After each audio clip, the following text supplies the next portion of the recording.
These last PowerPoints will again look at other forms of regulation of control of blood flow. The first one is short-term regulation, and this is a day-to-day, minute-to-minute regulation that takes place as we live our daily lives. As we live our daily lives, we're constantly moving, we're hydrated, we're dehydrated, we're standing up, we're running, we're laying down. All these events cause changes in blood pressure, and the body has to quickly adjust these changes to keep blood pressure homeostasis. So we're referring to short-term regulation of blood flow, which responds to changes that need an immediate short-term response. For example, normal activity, dehydration, light exercise, etc. These changes are going to be detected. These changes in blood pressure are going to be detected by baroreceptors located in the carotid bodies and the aortic bodies. The same place where we have chemoreceptors. So baroreceptors and chemoreceptors in the carotid and aortic bodies. This information is going to be presented over and over again throughout the semester. So you should know that in the carotid bodies and the aortic bodies, we have baroreceptors that respond to changes in blood pressure, chemoreceptors that respond to changes in blood chemistry, like levels of CO2 and pH. These quick responses is what we call the baroreceptor reflex, which is also called orthostatic blood pressure. So orthostatic blood pressure refers to these minute changes in blood pressure in response to normal everyday activity. Okay, so through everyday activity, our blood pressure may increase slightly. That information is sent to the medulla. The changes detected by the carotid and aortic bodies. The carotid bodies are regulated, innervated by the cranial nerve number 9, which is glossopharyngeal. The aortic bodies are innervated by cranial nerve number 10, which is vagus. And they're constantly monitoring blood pressure, sending the information to the control center in the adrenal medulla. In turn, the adrenal medulla will respond. So, for example, if an increase in blood pressure is detected, the response is going to be a decrease in stimulation of the vasomotor center. Remember, the vasomotor center was the sympathetic stimulation of blood vessels. So now we want to decrease the sympathetic stimulation of peripheral blood vessels in order to decrease blood pressure. So again, we have an increase in blood pressure. The response is going to be to stimulate activities that will decrease blood pressure. In order to decrease blood pressure, the vasomotor center is going to be, we're going to decrease the stimulation of the vasomotor center. That is, decrease sympathetic stimulation of blood vessels, which will mean we're going to decrease blood pressure by causing vasodilation of peripheral blood vessels, which means blood will be diverted from heart, brain, muscle towards the periphery of the body. At the same time, the cardiac center in the medulla will stimulate parasympathetic nervous system to increase heart rate. So by dilating blood vessels, peripheral blood vessels, and by decreasing heart rate, we're going to decrease blood pressure.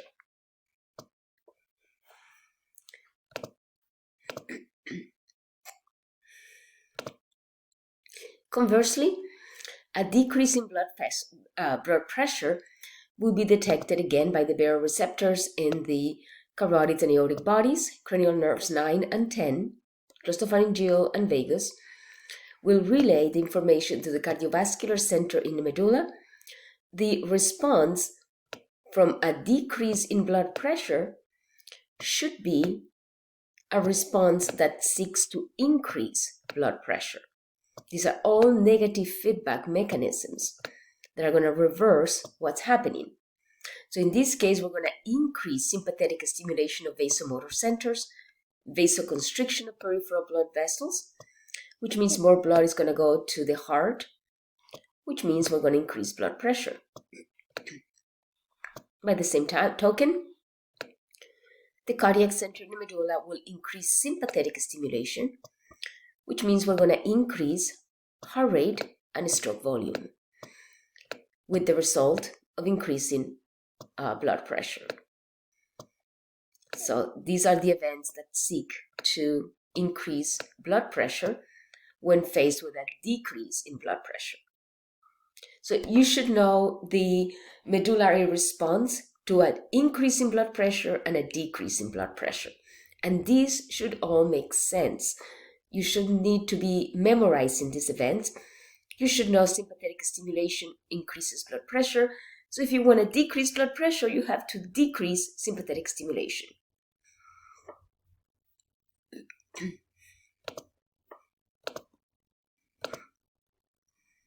And this is trying to go back to all of these and put it together. So we have the receptors in the carotid and aortic bodies, glossopharyngeal nerve number 9, vagus nerve number 10, relay the information to the medulla, and via the vagus nerve, which innervates the nodes in the atria, blood pressure will be decreased if needed, or via sympathetic response, which innervates atria and ventricles and blood vessels, we would increase blood pressure, whichever is needed. You should know where the baroreceptors and chemoreceptors are located, and the cranial nerves that take that information to the medulla.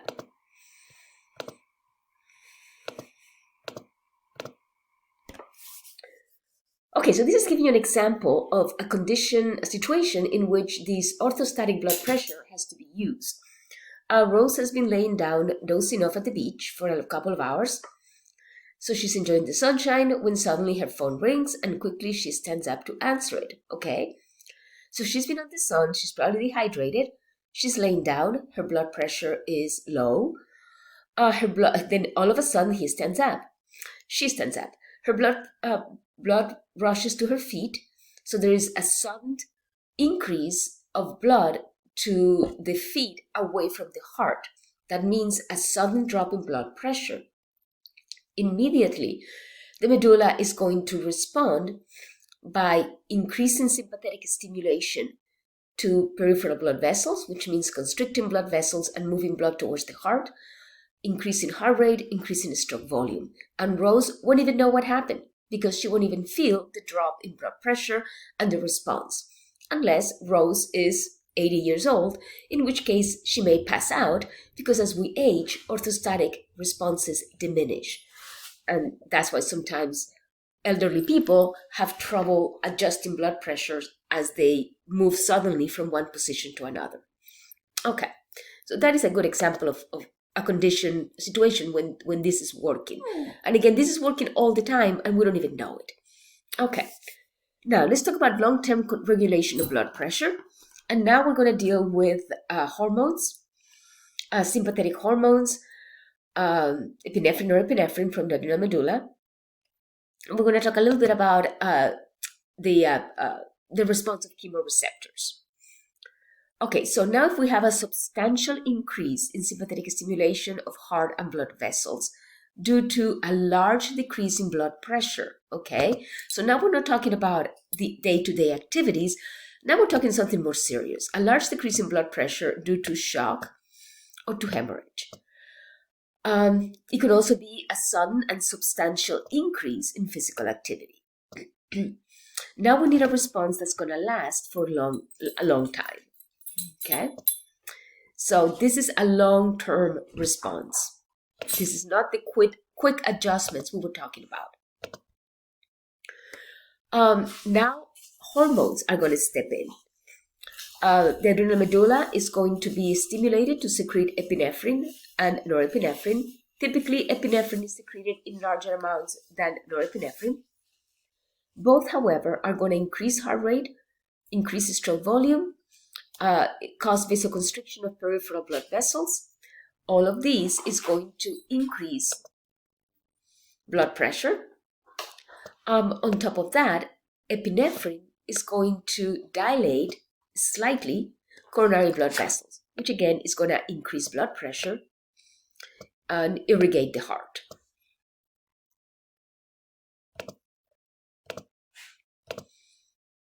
So this is the quick response. So again, in this case, the sympathetic nervous system, which innervates the adrenal medulla, will stimulate it into secreting epinephrine and norepinephrine hormones. And this is a response to increased stimulation, typically physical activity or stress in the form of shock or hemorrhage. So you should know under which conditions long-term regulation kicks in, and the effects are going to be hormonal because hormones stay in the body longer than just sympathetic stimulation. And now it says, what is the vasomotor response to an increase in CO2, increase in acids, or decrease in oxygen? And what is the end result of the response? Okay, we didn't really talk about that, even though the book does talk about it. We were going to talk more about this in the respiratory system chapter. But as a response, if you have a high CO2, increase acids, decrease oxygen, you need to get rid of the CO2. So this will be a chemo response, or it will be a response to chemicals, to chemoreceptors, but the response will be the same as previous. We're going to increase blood pressure and we want to increase heart rate because we want to pump more blood to the heart so that we can take more blood to the lungs so that we can get rid of the high CO2 and get more oxygen in the process too. Okay, but again, this is something we're going to talk more about it in the respiratory chapter. Okay, now the next response. So we have talked about day-to-day, minute-to-minute responses via orthostatic blood pressure. We have talked about long-term responses via hormones. Now we're going to talk about a more profound response, more serious response, the ischemic response.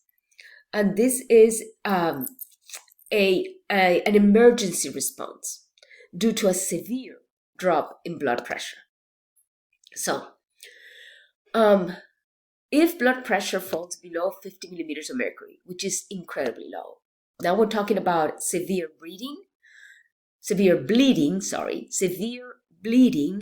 or severe shock. This is the kind of low blood pressure that will kill you. Okay, so we have severely low blood pressure.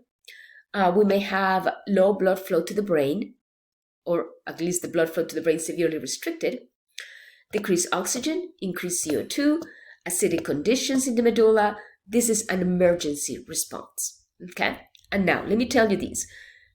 Throughout this semester, we're going to go back to this response. So if you don't learn it now, you're going to have to learn it later because it's going to come back over and over again, nearly in every single chapter. Okay, so under these severe emergency situations, the vasomotor center in the medulla is strongly stimulated. It's going to cause tremendous vasoconstriction of peripheral blood vessels in an attempt to increase blood pressure. If we're going to severely vasoconstrict blood vessels, and this is going to be peripheral blood vessels, including the blood vessels of the kidney. Now the kidneys are going to respond. Now, just as an aside, before we go on, if the ischemia, the lack of blood flow is happening in the central nervous system, this reflex cannot respond. And instead of vasoconstriction, there's going to be no response, so we're going to have vasodilation, which is going to cause further plummet in blood pressure, and this leads to shock and death. Okay, so that's one of the reasons why when you go to an emergency situation, with a patient that's severely bleeding or is in severe shock, first thing you do is you pump fluids to try to bring up the blood pressure. Because if there is no circulation to the central nervous system, the central nervous system will not respond, and it's going to bring the blood pressure further down. Okay? So, but we're going to now see that in a situation in which the nervous system can respond, so if the nervous system can respond, this is what's going to happen. Okay. Nervous system will begin causing the severe vasoconstriction, and that severe vasoconstriction is going to impede or restrict blood flow to the kidneys. These signals the kidneys that there is a severe low blood pressure. In response, the kidneys are going to begin secreting a hormone called renin, and renin will set off what it's called the renin-angiotensin aldosterone ADH mechanism. Sometimes it's just called the renin-angiotensin mechanism for short. This is a response to a severe decrease in blood pressure. So let me go back. Severe decrease in blood pressure, nervous system responds by constricting peripheral blood vessels. The kidneys begin to have no blood going through them, so the blood pressure going to the kidneys drops, the blood going to the kidneys drops. In response, the kidneys secrete renin. Okay? What's going to happen next is that via renin, the body's going to try to increase blood pressure by increasing blood volume. Okay, so let's look at what happens next. Okay. Kidney secretes renin. Renin is going to activate a hormone called angiotensinogen, and it's going to turn it into angiotensin 1. Later on, angiotensin 1 will be converted to angiotensin 2. Angiotensin 2 is the final hormone, and it is going to further vasoconstrict. Okay? So it's going to do the same job as the sympathetic nervous system is doing. Okay? It is also going to, angiotensin 2, is going to stimulate the adrenal cortex into secreting aldosterone. So angiotensin 2 further vasoconstricts peripheral blood vessels, causes the secretion of aldosterone, and then it's also going to go to the posterior pituitary and cause the secretion of ADH. Both LDH and aldosterone are going to increase blood volume, causing an increase in blood pressure. So, let me go back one more time. Renin is secreted when the kidneys sense the drop in blood pressure because of vasoconstriction to blood vessels to the kidneys. The response of the kidneys is to secrete renin. Renin converts angiotensinogen to angiotensin 1. Angiotensin 1 is then converted to angiotensin 2. Angiotensin 2 vasoconstricts, goes to the adrenal cortex and stimulates secretion of aldosterone, goes to the posterior pituitary and causes the secretion of ADH. So this is where we're at. We have a tremendous decrease in blood pressure. The kidneys secrete renin. In the blood at all times, there is a hormone called angiotensinogen secreted by the liver. This is the non-working version of the hormone. Renin is going to convert angiotensinogen to angiotensin 1. In the lungs, angiotensin 1 will be converted to angiotensin 2 by the actions of an enzyme called angiotensin converting enzyme, or ACE. Angiotensin 2 is going to vasoconstrict blood vessels, which will increase blood pressure. Angiotensin 2 is also going to go to the adrenal cortex and cause the secretion of aldosterone. Aldosterone is a hormone that acts on the kidneys and causes the kidneys to retain sodium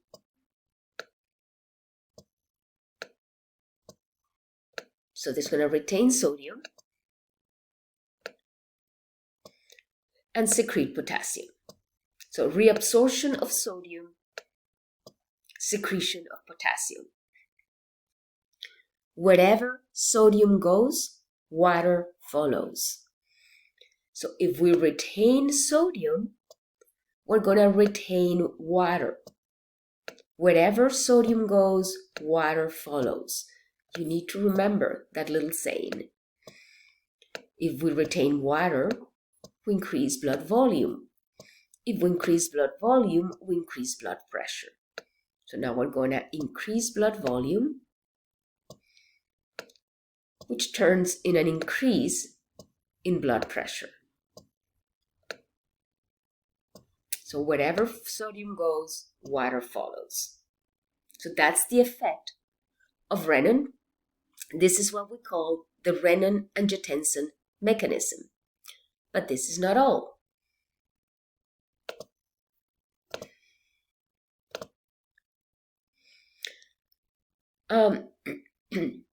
Angiotensin 2 also stimulates secretion of ADH. ADH goes to the kidneys and causes the kidneys to retain water.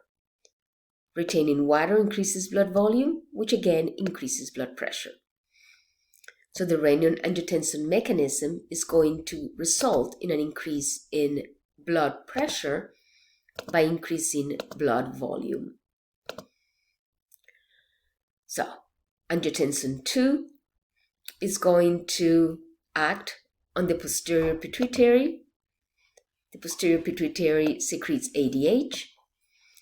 ADH goes to the kidneys and causes water reabsorption, which means the kidneys retain water, which now is going to cause an increase in blood volume, which again results in an increase in blood pressure. ADH also causes a level of vasoconstriction. As a matter of fact, another name for ADH is vasopressin.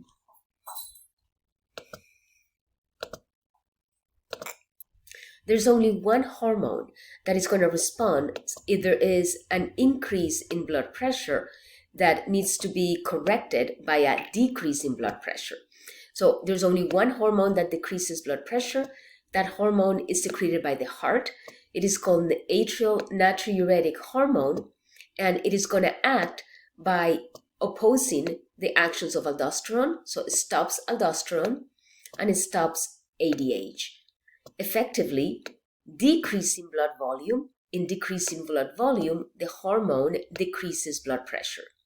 So this is a hormone that is secreted in response to an increase in blood pressure. And again, there's only one hormone that decreases blood pressure. So you should know the effects of atrial natriuretic hormone. And we have talked about pretty much all of these items here. Do review the effects of aldosterone and ADH and the glands that secrete those hormones. And review the effects of renin in activating angiotensin 1, which is later activated into angiotensin 2, which activates aldosterone and ADH.